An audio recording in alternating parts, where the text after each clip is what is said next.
Sarah Mitchell's hands trembled as she smoothed down the clearance rack dress she'd bought 3 years ago, back when she still believed in fresh starts. At 32, with a 6-year-old daughter sleeping in the next room and 2 jobs that barely kept the lights on, she'd learned that fairy tales were luxuries reserved for people who didn't count pennies at the grocery store. Yet here she was, getting ready for a blind date she never asked for, set up by women she thought were friends. "You need to get out there again," they'd said at the PTA meeting, their smiles bright and sharp as knives. "We know the perfect guy for you." What Sarah didn't know was that in the break room at Valley Ridge Elementary, those same women had been laughing, placing bets on how quickly their perfect match, a supposedly awkward, balding accountant from their office building, would run when he saw the desperate, single mom. It was supposed to be their entertainment for the week, a cruel joke to break up the monotony of their comfortable lives.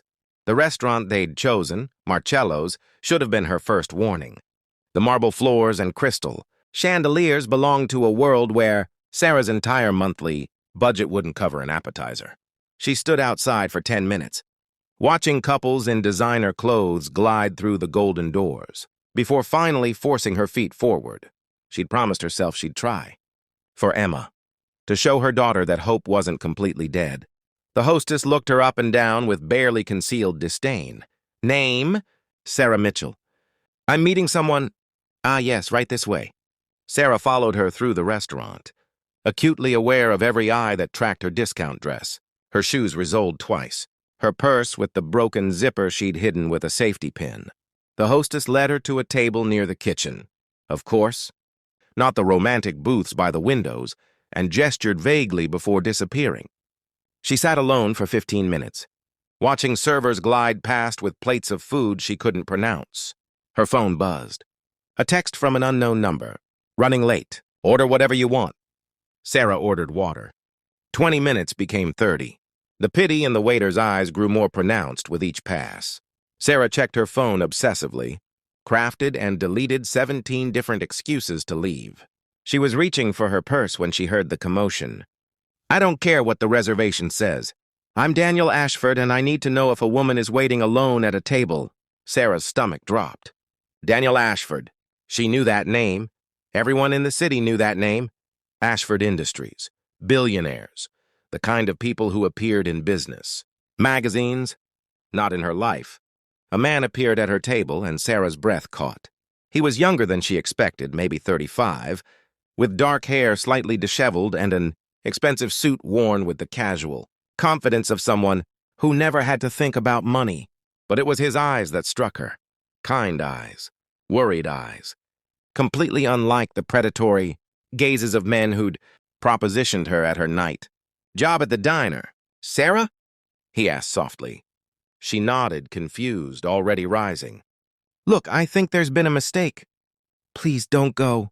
He slid into the chair across from her, and she noticed his hands were shaking slightly. "I need to apologize. My assistant set this up, and I just found out." "I'm so sorry." "This isn't what you think." "What is it then?" Sarah asked, her defenses rising. She'd learned to spot condescension, and she was ready for it. Daniel ran a hand through his hair, looking more vulnerable than any billionaire had a right to. "My father died 6 months ago. Left me the company, the expectations, the board breathing down my neck about settling down and presenting the right image. My assistant thought she was helping by setting up dates. I told her I didn't want elaborate setups or society women. I wanted—" He paused, meeting Sarah's eyes.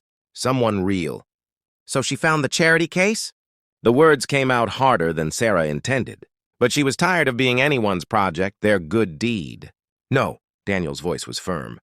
"She found someone who volunteers at 3 different charities, despite working 2 jobs. Someone who organized the school fundraiser that saved the arts program. Someone whose daughter's teacher says she's the most dedicated mother she's ever seen. Who shows up to every school event no matter how many shifts she has to juggle." Sarah stared at him. "How do you know all that?" "Because when my assistant mentioned your name, I looked you up. Not your financial records or anything invasive, just the public information. The articles about the fundraiser. The thank you note the library posted when you donated all those books. And I thought, that's someone I'd actually like to meet. Why? Sarah whispered, hating how much she wanted to believe him. Daniel leaned forward. Can I tell you something? The board wants me to marry someone from the right family. Someone who looks good in photos and won't embarrass the Ashford name. They've paraded dozens of women through my life, beautiful, accomplished, and utterly empty. They talk about charity galas they organize for the tax breaks, vacation homes, stock portfolios. But you? You actually make a difference. With no recognition, no reward, just because it matters. That's just called being a decent person, Sarah said. But something in her chest was unfurling, warm and terrifying. No, Daniel said quietly. It's called being extraordinary. And extraordinarily rare. The waiter appeared, and Daniel ordered without looking at the menu, but he asked Sarah what she liked, what Emma liked, and suddenly they were talking about 6-year-olds who loved dinosaurs and hated bedtime, about favorite books and terrible knock-knock jokes. Daniel told her about growing up with everything except his father's time, about learning the business instead of learning to be happy. Sarah found herself sharing things she never shared, how scared she was, that she wasn't enough for Emma, how tired she was of being strong, how sometimes she stood in the shower and cried because it was the only place no one could hear. You're enough, Daniel said, and the certainty in his voice made her want to believe him. You're more than enough. Hours evaporated. The restaurant began to empty around them, and still they talked. When the check came, Sarah didn't even think about reaching for it, not from helplessness, but because she was too lost in Daniel's story about the time he'd tried to make his own. Dinner at age 23 and set off every fire alarm in his penthouse. Outside, the night air was cool and clear. Daniel walked her to her car, a 15-year-old sedan held together by duct tape and determination. This was supposed to be a prank, Sarah said suddenly, the words spilling out.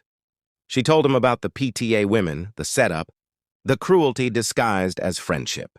Daniel's jaw tightened. Then they're idiots. Because I've been on 100 obligatory dates with women who were perfect matches. And I've never felt this. Felt what? Like I actually want to know what happens next. Sarah's phone buzzed, the babysitter asking when she'd be home. Reality crashed back. I should go. Emma, could I see you again? Daniel asked. No pressure, no expectations. Maybe coffee? Somewhere that doesn't require a dress code and a second mortgage? Sarah smiled despite herself. There's a diner where I work nights. They make terrible coffee, but the pie is good. Perfect, Daniel said. Tomorrow, I have a shift. Then I'll sit at the counter and leave terrible tips until you agree to take a break. Sarah laughed, and it felt like breathing after holding her breath for years. That's harassment of the staff. Then have coffee with me before your shift. Save me from myself? She should say no. This was crazy, impossible, a setup for heartbreak. Men like Daniel Ashford didn't date women like her. They didn't stay. They didn't mean it. But when she looked in his eyes, she saw something she recognized. Loneliness, hope, the desperate wish to be seen for who you really were, not who you were supposed to be. Okay, she whispered. Coffee. Daniel's smile was like sunrise. I like you, Sarah Mitchell. I really like you. And I think this might be the best prank anyone's ever pulled on me. As Sarah drove home, her phone lit up with a group text from the PTA women. How'd it go? Did he run screaming? We're dying to know! She deleted the message without responding. Let them wonder. Let them wait. Because for the first time in years, Sarah Mitchell had something that was entirely hers, not a responsibility, or a burden or a struggle, but a possibility, a maybe. A man who looked at her and saw not a charity case or a punchline, but someone worth knowing. When she checked on Emma, her daughter was sprawled across the bed, one arm wrapped around her stuffed dinosaur, her face peaceful in sleep. Sarah kissed her forehead and whispered, Maybe good things do happen, baby girl. Maybe they really do. Her phone buzzed one more time. A text from Daniel. Thank you for tonight.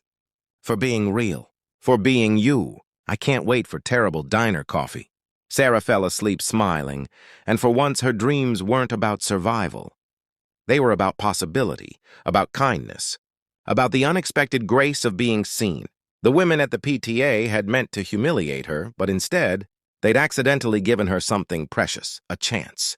And Sarah Mitchell, who'd learned to make the most of every opportunity, wasn't about to waste it. Sometimes the universe has a sense of humor. Sometimes the cruelest pranks become the greatest gifts. And sometimes, when you've spent years being strong for everyone else, someone finally shows up and says, "I like you, just as you are." That's when the real story begins.